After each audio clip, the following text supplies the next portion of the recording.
তো আগের পার্টে তোমরা দেখেইছো আমি কোড়ো পাহাড়ে এসে, ঠাকুরটা হচ্ছে খুবই জাগ্রত। ঠাকুরের দর্শন করে মন্দিরের চারিপাশের ভিউটা আমরা দেখতে থাকি। চারিপাশে বাউন্ডারি করা আছে। তারপর আমরা মন্দিরের সেখান থেকে নেমে যাই। আর এখানে একটা আশ্রমের মতো করা ছিল, তো এটা দেখতে আমার খুবই ভালো লেগেছিল। এখানেও আমরা কিছুটা ফটোস ক্লিক করি।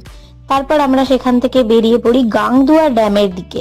গাংদুয়া ড্যাম হচ্ছে একটি খুব সুন্দর পিকনিক স্পট। আর আমরা যখন এখানে যাই তখন এখানে পিকনিক চলছিল, অনেক পরিমাণেই ভিড় ছিল। আর এখানেই ছিল একটি চিলড্রেন্স পার্ক, খুব একটি নিরিবিলি জায়গা। তারপর আমরা নিচের দিকে যেতে থাকি ব্রিজের সাইডে। এই পার্কের পেছনেই ছোট্ট করে একটা নদী বয়ে যাচ্ছে আর ব্রিজ আছে। ব্রিজের ওই পারেই রিসর্ট। চারিদিকের ভিউটা খুবই সুন্দর। তারই মধ্যে এখানে একটা ফুল আমি কানে গুঁজে নিই ফটো তোলার জন্য। আর এই ড্যামটি হচ্ছে শালী নদীর উপর অবস্থিত। তো চলো দেখা হচ্ছে পার্ট 3।